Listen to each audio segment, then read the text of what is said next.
These are coming to him from voices or messages inside his head.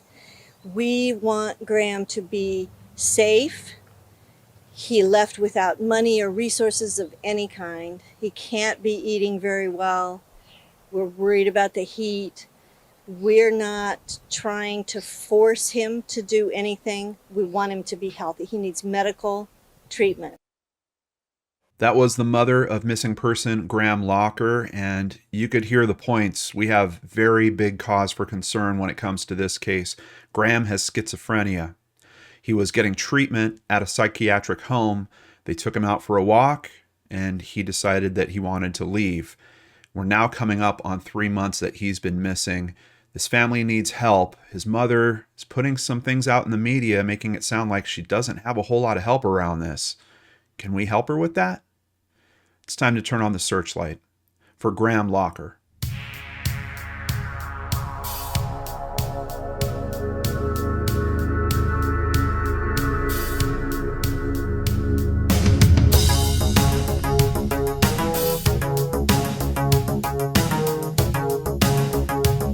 Welcome back to Brain Scratch Searchlight. I'm John Lorden.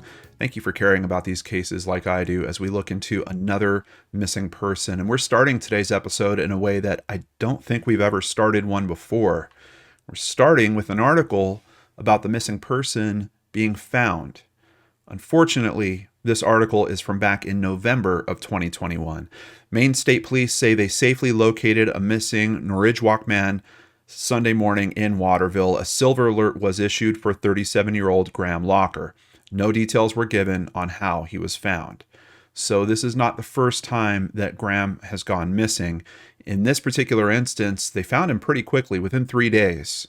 Of course, for the instance that we're talking about here today on Searchlight, we're now looking at almost 3 months. Here at Maine.gov, June 6th, 2022, they have a post about this case. The Bangor Police Department has issued a silver alert for 37-year-old Graham Lacher of Norridgewock, who was last seen Monday, June 6, 2022, at approximately 4:40 p.m., walking away from the Dorothea Dix Psychiatric Center at 656 State Street in Bangor. Lacher was a voluntary patient, but is now considered involuntary. A canine tracking was attempted that ended in the area of Eastern Maine Community College. Lacher is a white male, 5 feet 11 inches tall, 265 pounds with brown hair and blue eyes. I just want to say I don't think that weight is exactly right based on the pictures that I'm seeing, and we're going to hear from his mother later as well. And I'm seeing all kinds of different numbers put out for his weight. I believe he's more around 200 pounds. Lacher suffers from mental illness and tends to avoid people. He has long brown hair, a long beard, glasses, and was last seen wearing a gray jacket, gray-green Carhartt pants, and an orange knit hat. If anything, that hat should really stand out in most places, and it does seem like it's a hat that he wears very frequently. He was wearing it as of the time that he walked off. We're going to hear a later development where unfortunately that is no longer in play, but let's continue here at NamUs and just double check the circumstances that they have.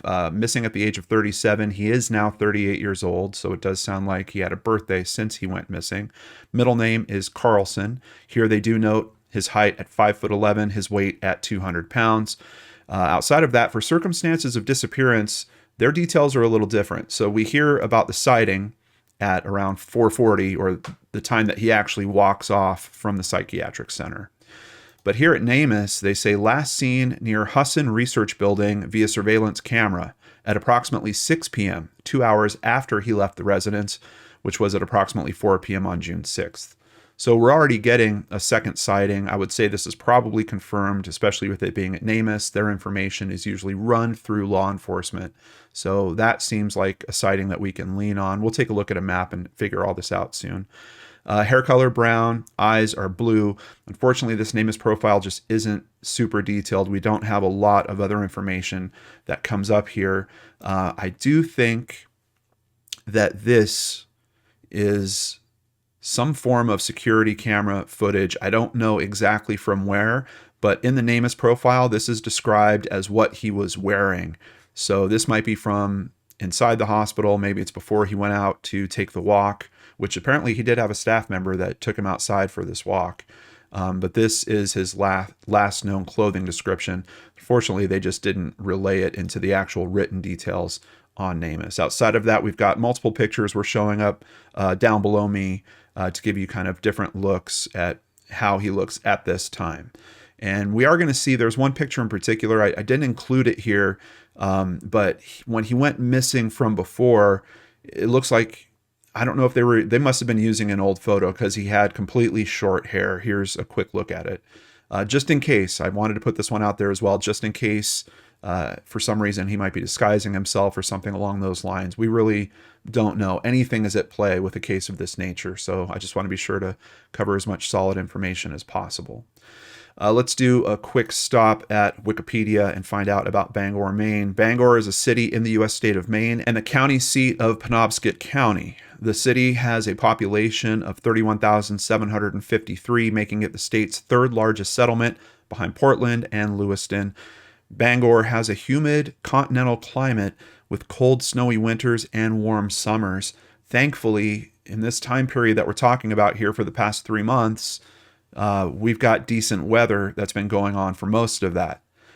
I think the urgency to find him, particularly before we get into fall, and hopefully this doesn't go as long as winter, very, very important, especially if they have cold, snowy winters out there. This is someone that probably wouldn't ask for help himself. He's not going to strike up conversations with people.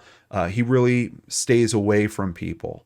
So it could be a really dangerous situation if this gets in a winter. And I'm just hoping that we can see some movement on this case. Maybe someone out there can be the factor that helps change things for this family and tells a mother where her son is at this point. Let's go ahead and take a look at the map and kind of get just a sense of what's going on with the different points of interest that have been brought up here, starting with 656 State Street. That is where he walked away from.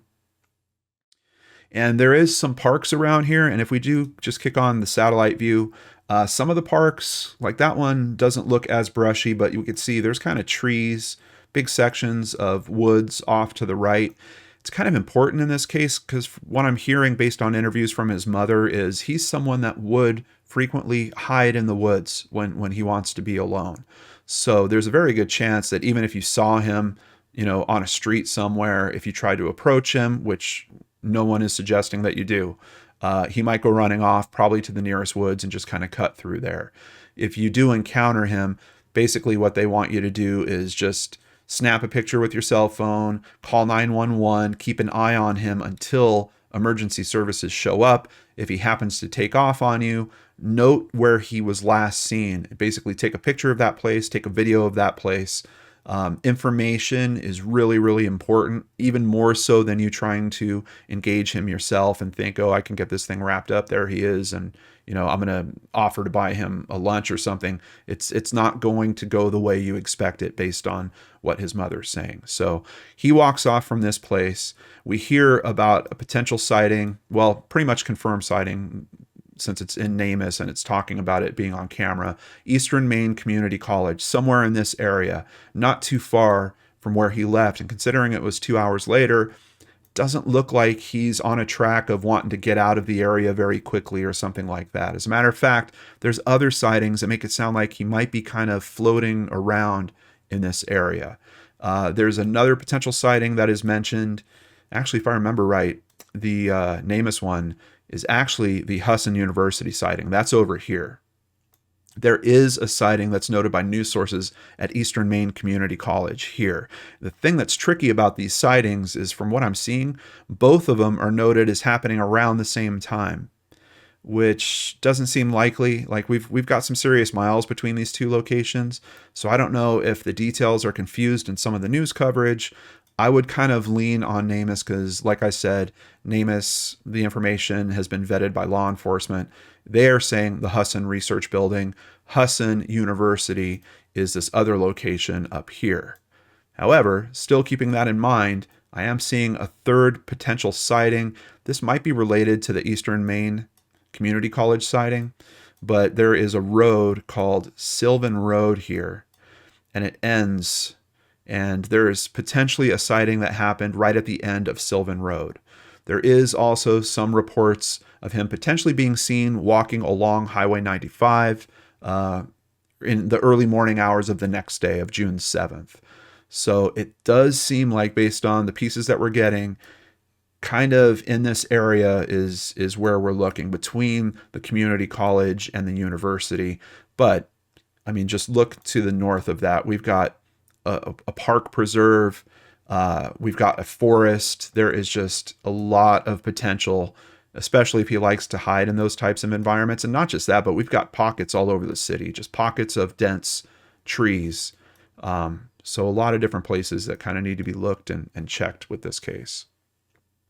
Continuing over at Bangor Daily News, Sergeant Wade Betters of the Bangor Police Department said that Lacher was spotted on a surveillance camera near the dead end of the Sylvan Road at around 6:04 p.m. on June 6th, which was approximately 2 hours after he fled hospital grounds. I'm as confused as you guys, because here we have this guy's certainly law enforcement. He's saying this right to the press. But we have NamUs that's confirmed by law enforcement. They're saying he's over here. I think we're having a mix-up on the university for some reason. I'm not 100% sure. But we're also talking about the second day. We're at month 3. So, how important is this information? I think it's important to show potentially where he was headed back at that time. But this far in, I'm sure that they've searched these areas pretty strongly. I think we really got to start considering some more further to the north. The south also, there's nothing to stop him from going over one of these bridges. Unfortunately, we do have a river. We know that that's always, water sources, always a risk factor when we're talking about missing persons cases. More brush off to the south as well. So I would really say it might depend on what he was familiar with in terms of places, or maybe if there was a particular place he was trying to go or get back to that he was aware of. We're talking about a 37-year-old man. So there's a very good chance that if there is some familiar places like that, they might be important. But I'm not seeing anything like that really being reported through the press at this time. Motorists reportedly spotted a man walking along Interstate 95 at around 3:50 a.m. on Tuesday, June 7th, but officials were unable to confirm if the man was Lacher. So it seems like those might have been a good sighting for that time period, because it is the right highway. It's the right place, effectively, based on these other sightings we have. But they didn't have a solid confirmation that it was actually him.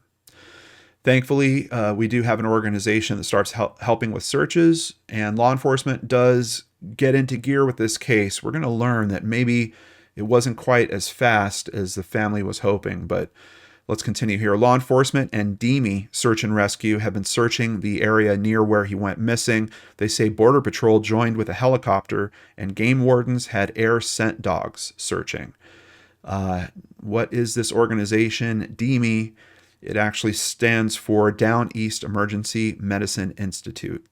Thanks to our dozens of volunteers, we offer our services at no cost. Our goal is to improve medevac techniques and search and rescue in the state of Maine and the New England region. So another wonderful organization. I looked into doing a donation for them. Unfortunately, there is mention of a PayPal donation method, but it's not working on the website right now.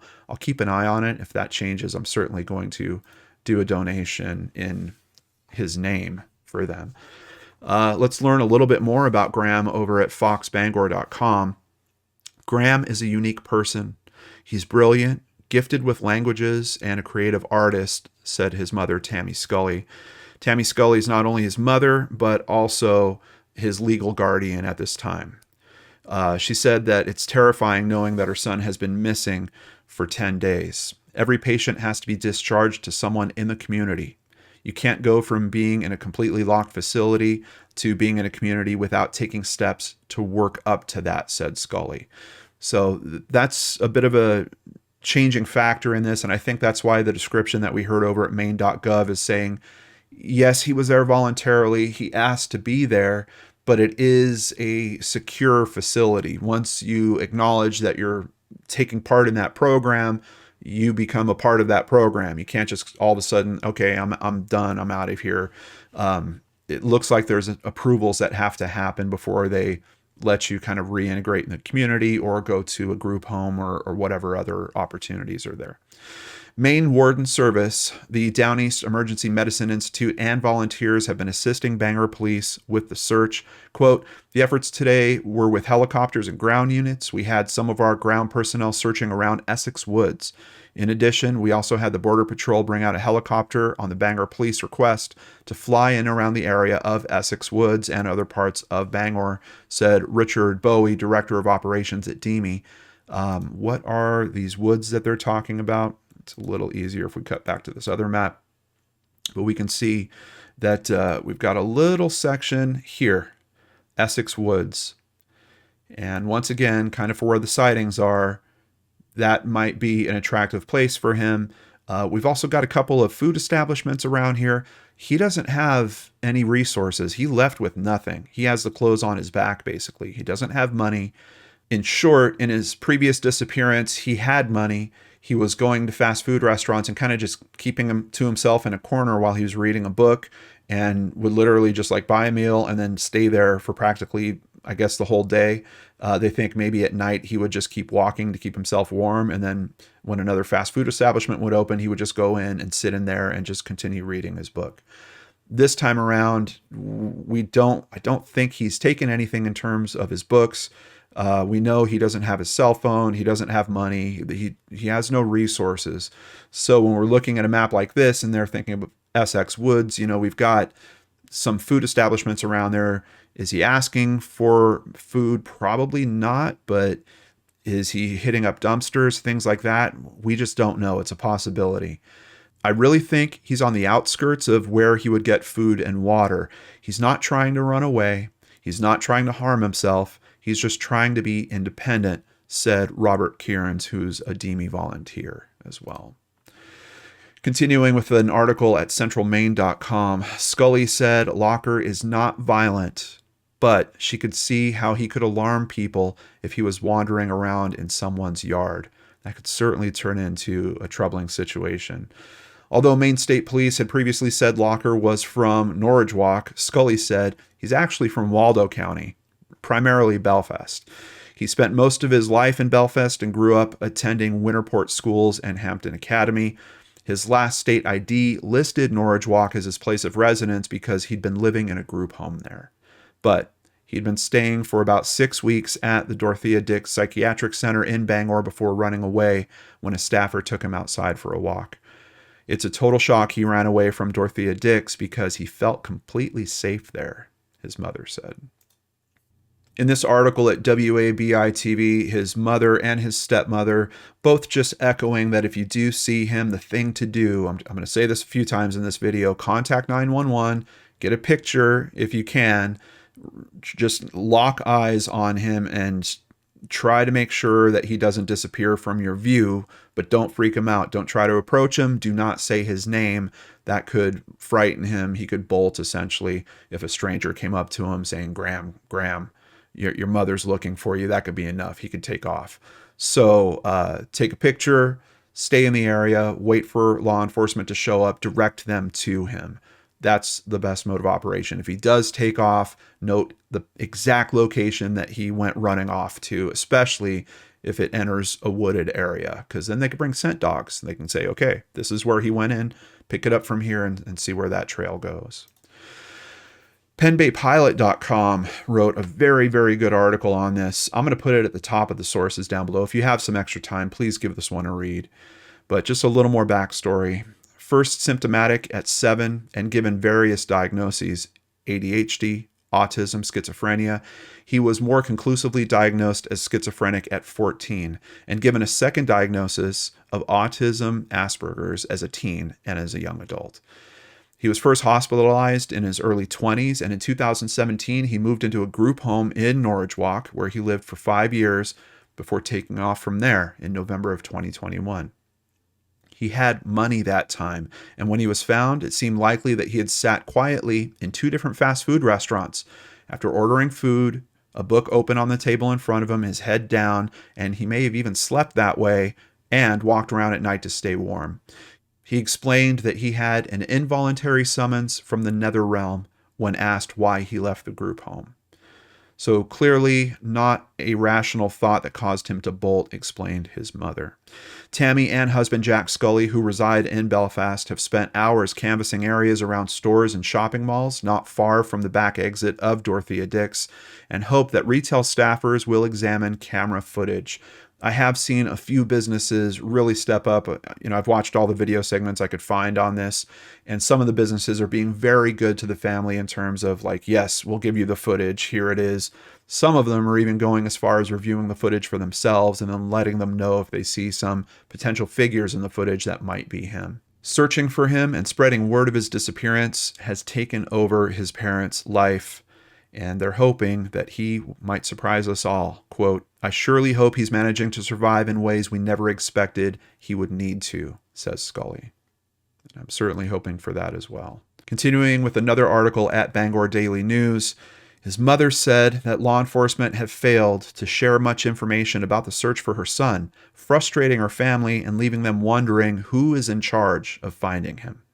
Scully didn't learn for a few days whether the Bangor police had assigned anyone to her son's case, and it took persuasion on her and her husband's part to get the department to issue a silver alert. She and her husband reported his disappearance to the Bangor Police Department around 9 p.m. and asked police to issue a silver alert. Dorothea Dix staffers had already called 911 about Lacher's disappearance earlier that evening. The responding officer told her that he didn't know silver alerts, which are typically used for elderly people with dementia or people with developmental disabilities, could even be used for, quote, people like Graham, who is also on the autism spectrum. "It shouldn't be on us to fight for it," his mother said.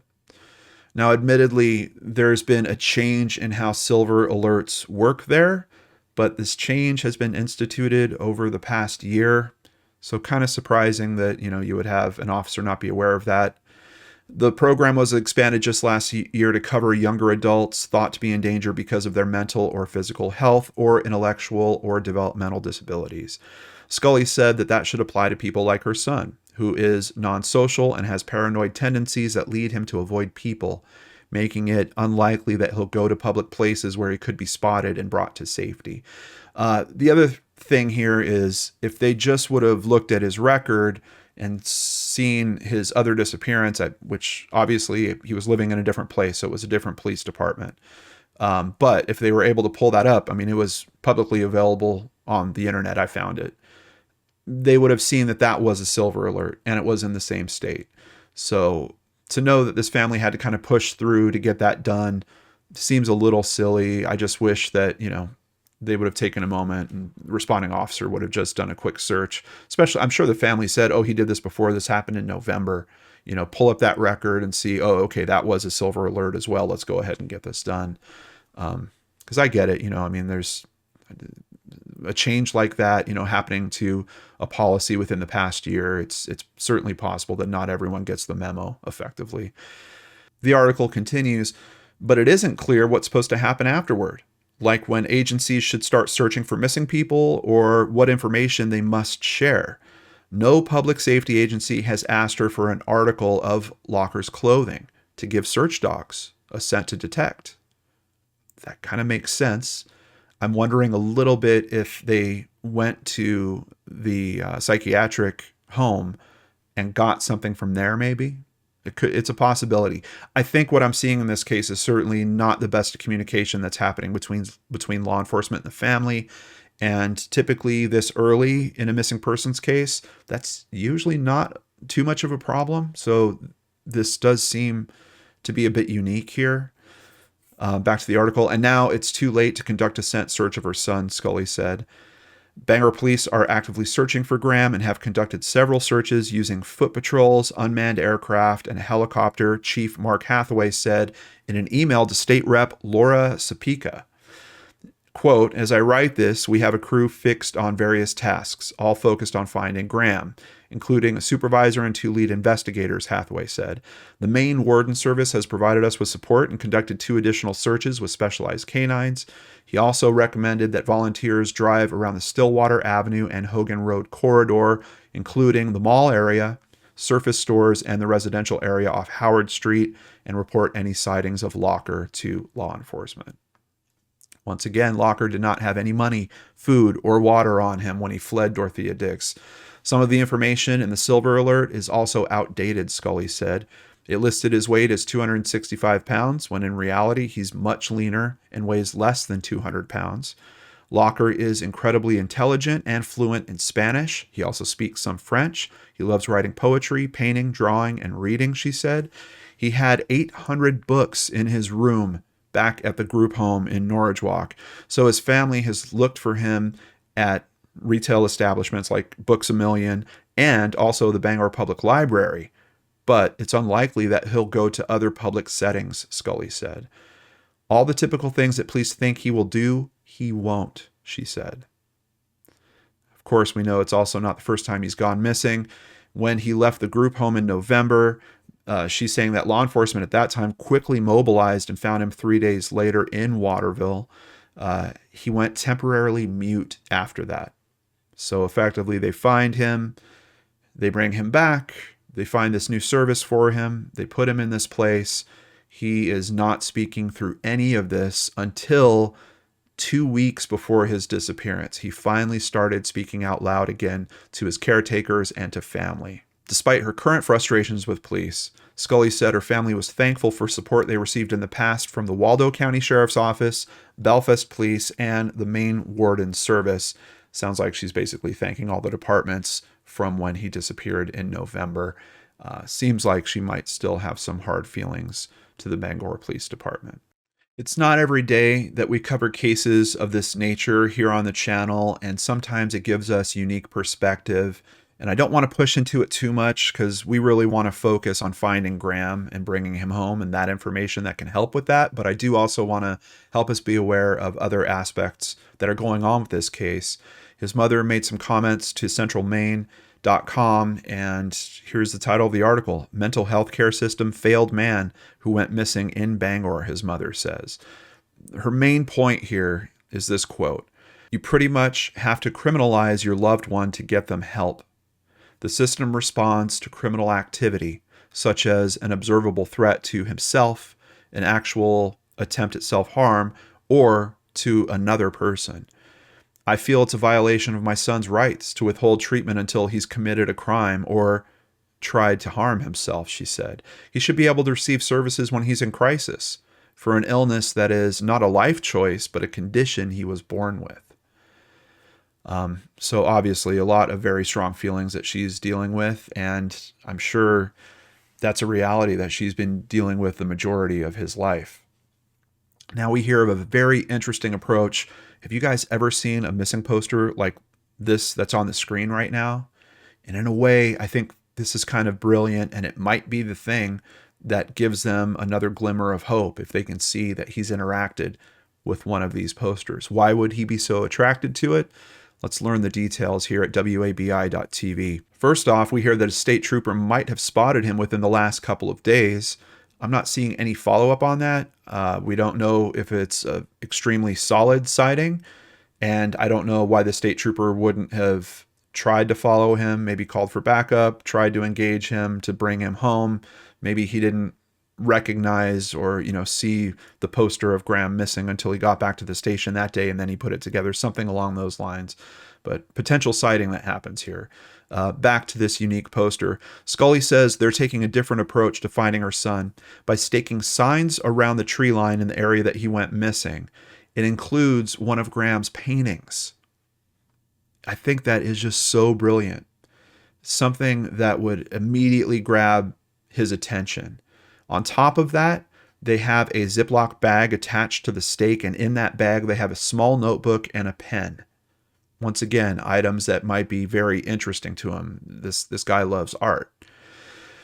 They'll be asking homeowners and businesses to help with that effort by placing one near their tree lines and then keeping an eye on it. So that's kind of a two-phase approach. You put these out and you're almost kind of treating it like, it's not really a trap. It's not necessarily going to be the thing that brings him home, but it might be an indicator of he was in this area because, like, if you put it outside your business, you're leaving for the day, you take a look at the stake over there and you see that the Ziploc is gone and potentially the sign as well, there is a chance that he was in that particular area. I think it's really, really smart.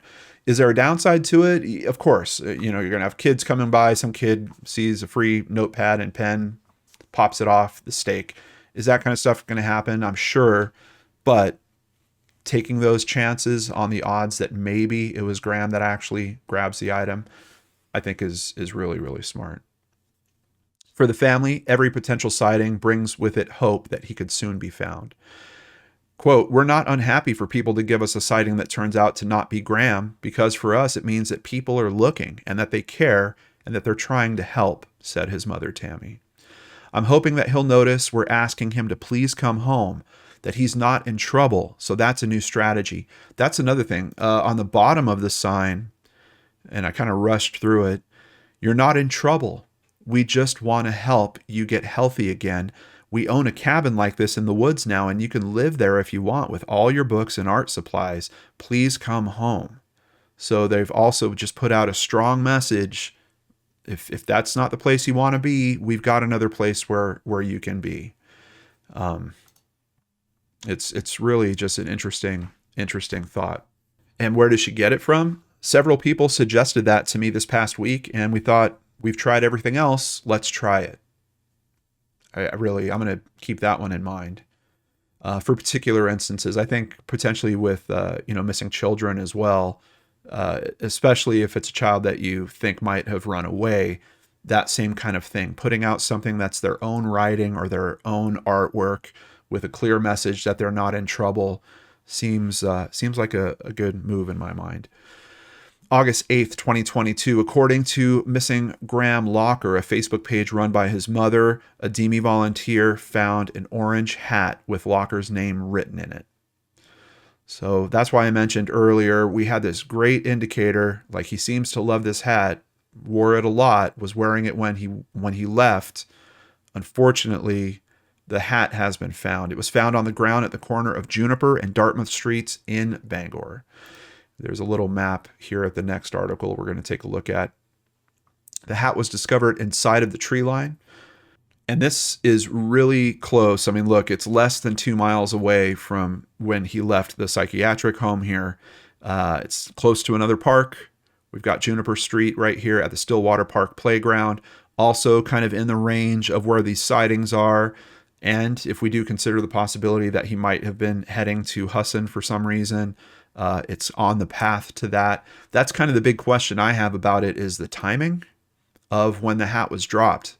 There's really no information that I'm seeing on that. Like, did it seem like it was really dirty, that it had been weathered, it had been out there for a while, or had it potentially been dropped recently? What exactly the discovery means about Lacher's well-being isn't exactly clear. Did he take the hat off to make himself harder to spot? Did he lose it on his travels? And then back to the question I have, how long has it been out there? I mean, is it from the day that he went missing, effectively, because it's close to that area? His mother had written her name on the inside, so there's no doubt that it was the one that he was wearing when he went missing. So they're 100% confirmed on that. To date, the orange hat is the only confirmed evidence found in the search for Lacher, and that is true as of when we're filming this as well, September 1st.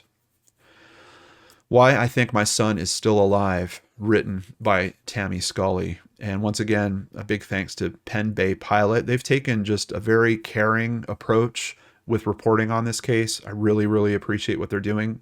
Even to this point, they're letting his mother write an article that they're putting up here. My disabled 38-year-old son, Graham Lacher's June 6th disappearance in Bangor is old news as far as the media is concerned.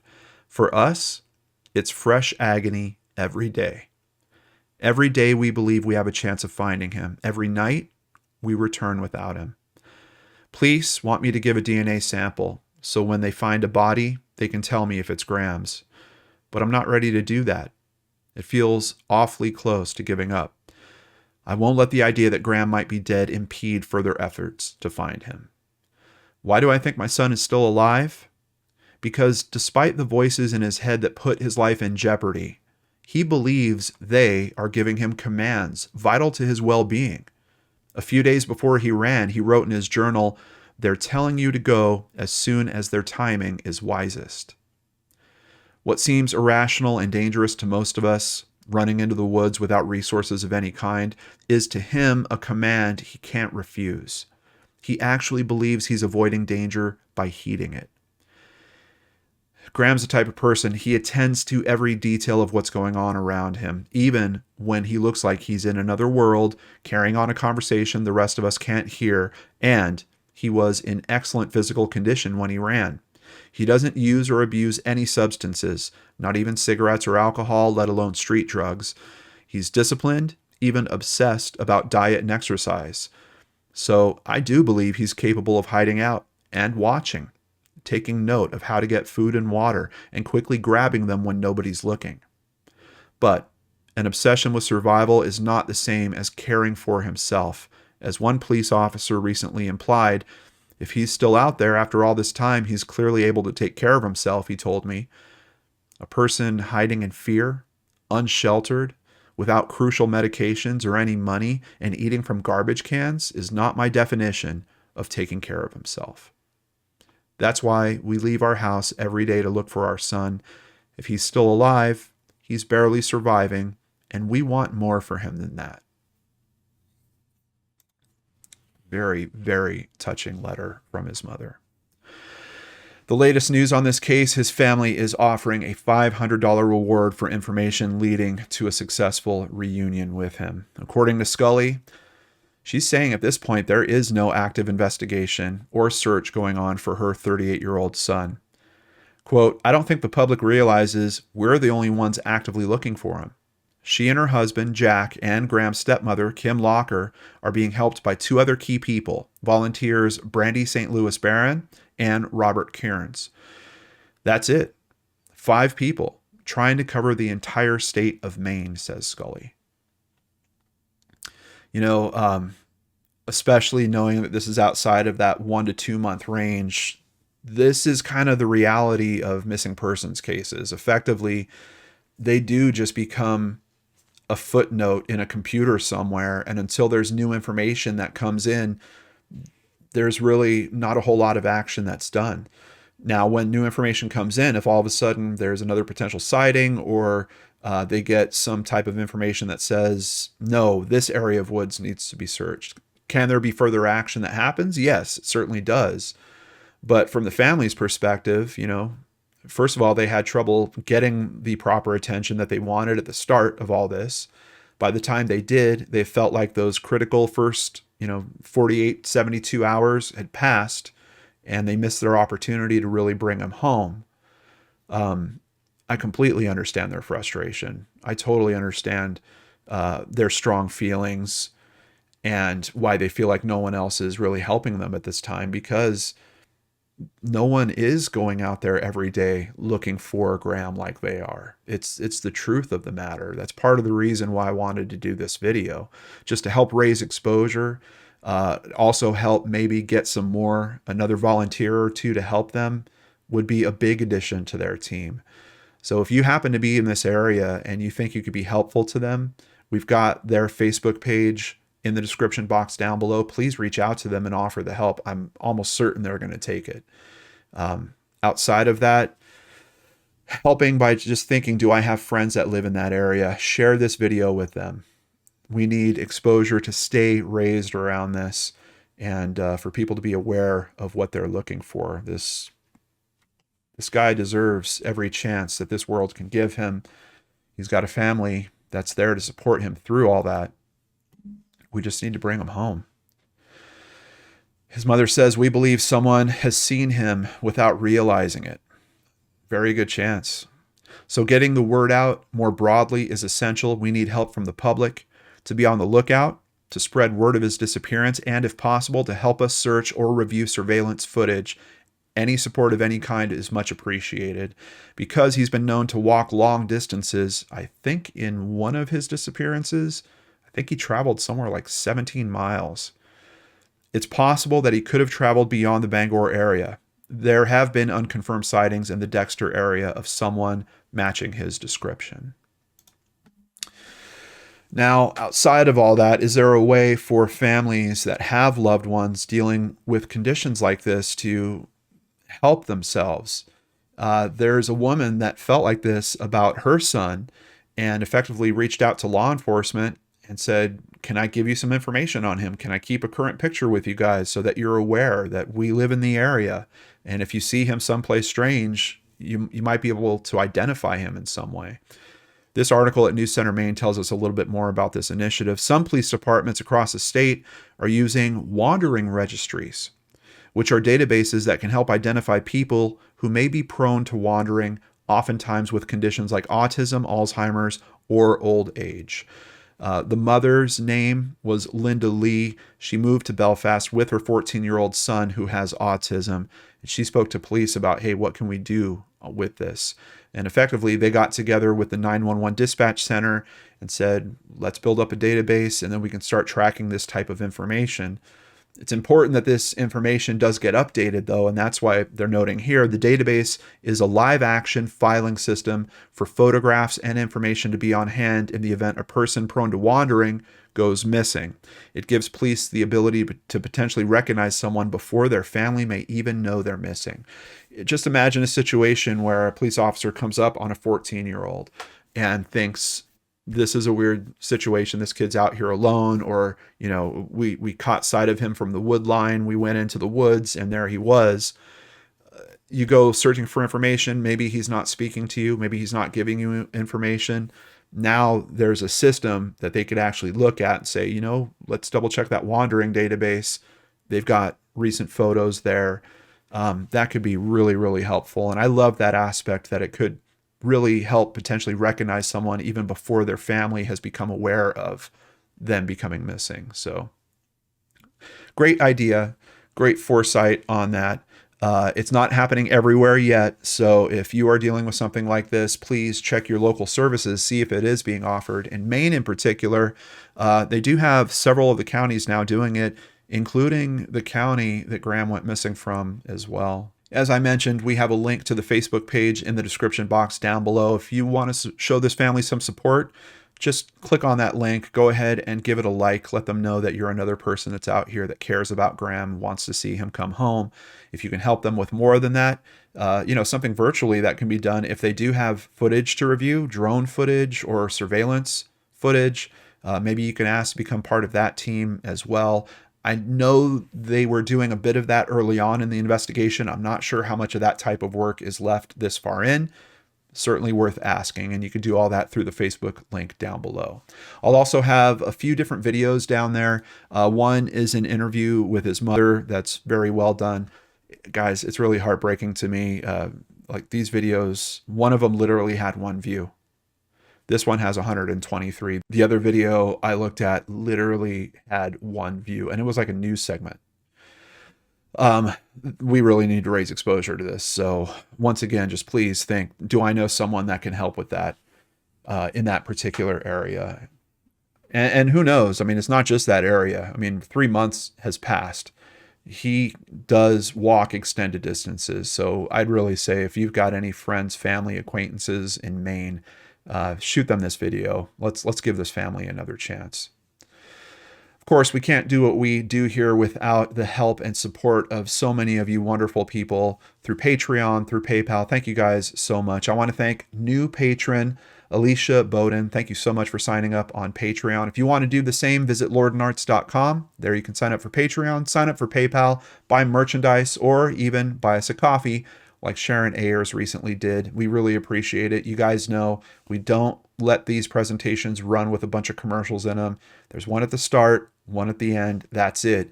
We can only do that because of amazing people out there that help support us. And remember, please help support this family. Share this video. Give it a like. That actually does help it be seen by other people as well. Take care, everyone. Stay safe. Have a nice weekend. And please join us again on Monday for a new episode of Case Cracked right here on the Lord and Arts channel.